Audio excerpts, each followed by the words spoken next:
Welcome to Queer Conversation. In the studio with me is Wallis Bird. Hi, Wallis. How are you going? I'm good, Silke. How are you? Good, thank you. You're coming to Australia. I think it's your fifth tour. Wow, if you say it, that Well, 5 times, yeah, that makes sense. Yeah, you yeah. stopped counting. I Since Corona, I stopped counting. Funnily enough, it should be about 8 times now. But Really? I'm Yeah. trying to get over once a year. But yeah, it'll be the fifth time.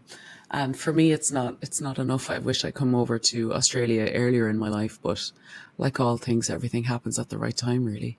We talked about your album that you're going to promote, Hand, while you're Yeah, touring in Australia. yeah. Of course, hands is the closest thing to my heart right now. But with with every concert, I use it, Silke, to see what's happening.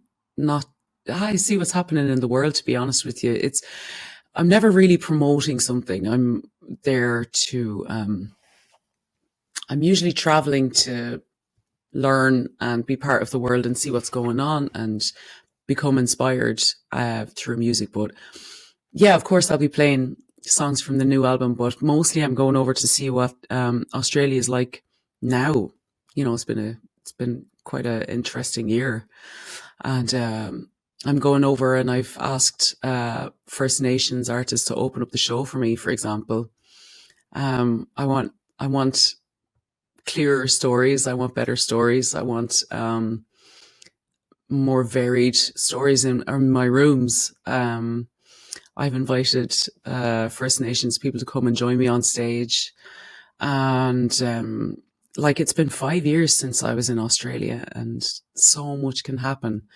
You Yeah. followed the referendum. Yeah, of You are, course.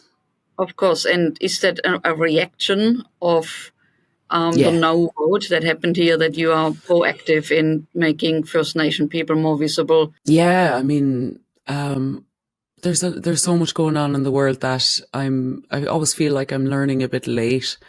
But each action, I think in order to make change, you have to take action.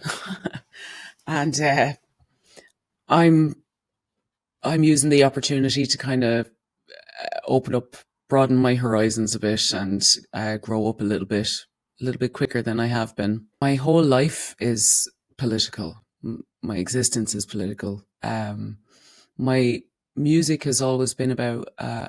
The start of my music was about gay rights and women's rights. And now it's moved into human rights and refugee rights, and trying to flush out white supremacy. So that's my music now. I don't quite understand what you mean with you need to grow up or you need to be proactive. Okay, I'll explain it in my own experience. So as a female artist, I was always kind of aware. Well, since Me Too, let's say, I've been more and more aware of things I might have missed out because guys book guys, or how men who primarily run the music industry, how they talk about women, how they treat women in the industry. And so I'm kind of doing something similar, where in order to make change, in order for women to get booked for gigs, men have to start booking women for gigs. They have to stop booking so many men.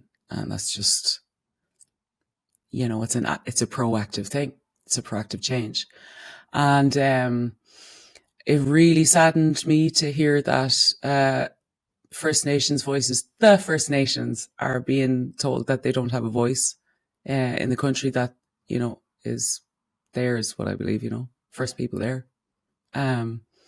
So I think I'm kind of like, listen, if anybody wants to join me on stage, I'm going around and asking, listen, do you have any brand new First Nations artists out there that could do it, like kicking the arse off my audience, who are generally really open-hearted and nice? And I think it's just like a good opportunity for folk that look like me, that don't want the world to look like me, to hear deeper, better stories, I think, yeah, rather than the usual. That makes a lot of sense. Well, good on you for doing that. Have you signed up any particular talent that who is going to join you? Yeah. So Mr. Rhodes has confirmed he's a hip hop artist and he's going to open up in Melbourne and Katoomba. I'm still in the process of trying to sort out somebody by the end of the week who can hopefully also do 2 dates. So I'm a bit like, come on, let's do this because I have to advertise next week. So I'm trying to get people to come in. But yeah, I've been onto like a bunch of labels. I've been onto a bunch of friends asking them, have you got any like 18, artists that are old enough to be in a pub on their own? Do you have, you want them to get up and play? So by the end of the week, I should have everything locked down and then I'll have names for you. So you're touring mainly on the East Coast. Is it a very similar the venues you're playing, are they similar from what you've done in the past, or are there any new venues that you are including?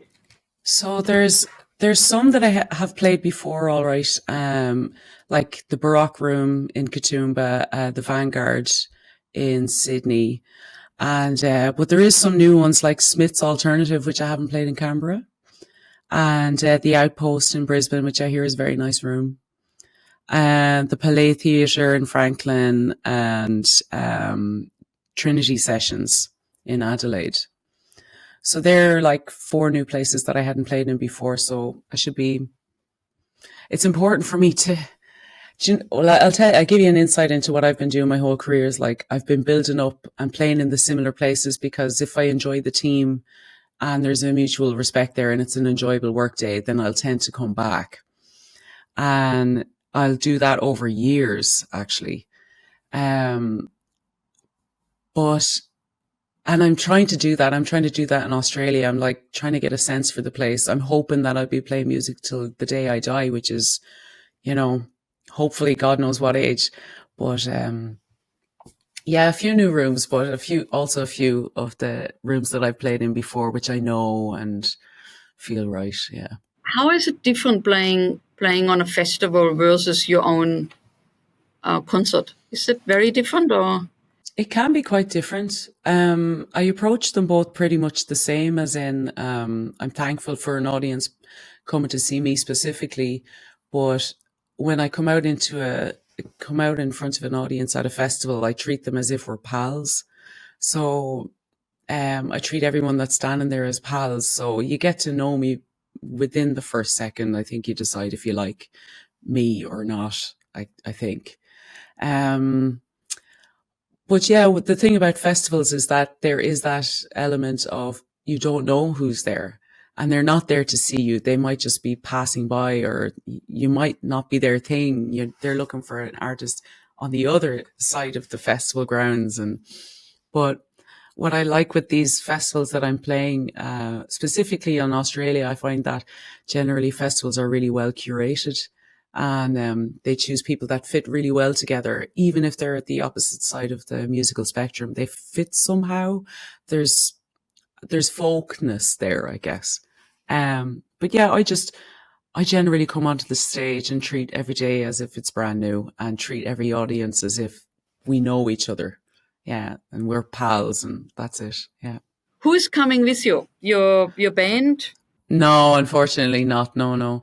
We're still, because it's been 5 years since I'm back there, I feel like I might have to rebuild something.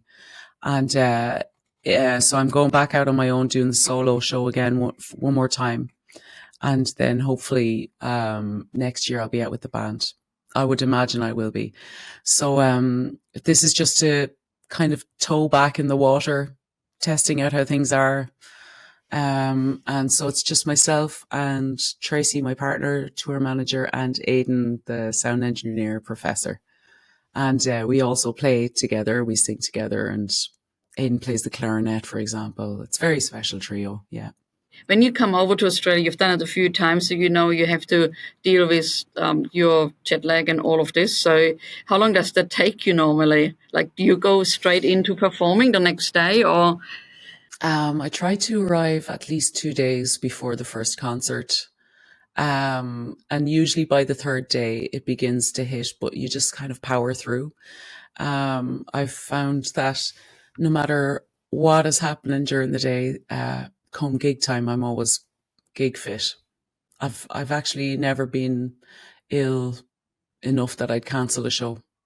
I've never, only once in Ireland, one time out of like 1,000 concerts. So somewhere the energy comes from somewhere. Yeah. You've done over 1,000 concerts.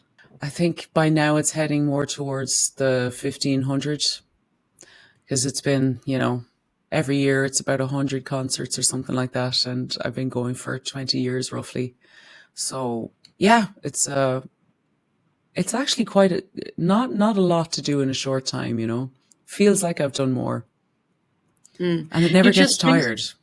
Yeah. You just recently did, I believe, 45 shows. Yeah. You've been on a tour. Yeah. And with Gabrielle, yeah. Right. So I saw it on Instagram. You've done this. You always love a challenge. Like last time we talked about you and your marathon concert in Melbourne. And your latest challenge, it seems, but maybe you've got another one going right now, was that you wanted to record or write a song every day on over 45 days. How did that go? I failed after 20. It was I saw that, and I wasn't sure if you just didn't record them or something, but you failed. How did that feel? It felt right. I was aiming for 45, and it's absolutely doable. What it did for the first 20 days that I did it, it was so enjoyable. It was so enjoyable. It was just a surprise. Every day I woke up thinking about music. I felt really moved and compelled to write. The days were generally really romantic. I was romanticizing how I looked at things. Everything was gorgeous. And then, to be quite honest with you, the war in Palestine hit, and I just lost the will to write. I just lost the will to write, and I'm kind of like, yeah, it's just going to take its time. I'm still writing every day because, there's something about it which sticks with you. But yeah, I just take it easy and I just follow my body now. I'm always giving myself challenges, but if stuff doesn't work out, I have to pay attention and say why, As a writer, as a poet, you need the muse, right? But yeah, you're totally right. You have to just follow the muse. I mean, if you're paying attention to what your body wants, it's very easy to listen to it, and it guides you correctly usually. Yeah. 100%. So talking about the challenge that you like, I was wondering if you have another one going in when you come to Australia. Okay, so I spoke to my band about this, my band member, and we're fairly adamant that next year we're going to perform an entire naked tour, basically, where all the shows are naked, completely naked for the whole show. The audience is naked, and that's the intention, just the bare bones, We want to do it all over the world, to be honest with you. I mean, there's no reason why that shouldn't work. There's usually enough people. If you're doing it in a tour in a room where everybody should feel safe and be assured that they are safe, for example, there would be no cameras allowed in the room. Staff would also have to be completely okay or naked themselves. There's certain stipulations that you have to create a kind of environment where everybody feels okay with that. But it's intrigued us for about it. We've been talking about it for a year now, and it's just a matter of organizing when that's going to happen. And once that's done, then you can't worry about anything at all ever again if you've done concerts in front of naked people as a naked person yourself. I feel like it's just, it just sounds so good to me. Back to the upcoming concert. Run us through the dates. Oh, so my first date is in Brisbane in the Outpost, and I'm doing two shows with friends of mine because they're they're dear friends of mine. So, so the Outpost is in Brisbane, and that's with Talara. Have you ever heard of Talara? She's extra special. Beautiful songwriter, singer, a voice of a very unusual, deep, gorgeous voice, and a killer guitar player. And then we go to Brunswick Picture House, which is also a new place for me. Then we go to Vanguard in Sydney, the Baroque Room in Katoomba, Smith's Alternative in Canberra, Trinity Sessions in Adelaide, Signet Folk Festival, the Palais Theatre in Franklin, Northcote Social Club in Melbourne, and then Illawarra Folk Festival. So that's from the 3rd until the 21st of January. Well, Wallis, thank you so much for chatting with us about my your pleasure. upcoming tour. And people can get tickets. We put it in the link in the description on your website or through your website. Yeah, sure. I'm on Instagram and TikTok and Facebook, all those things as well. Yeah, that would be lovely. Yeah. Fantastic. Well, thank you very much. Thanks a million, Silke. Lovely. I'll see you in Melbourne, hopefully.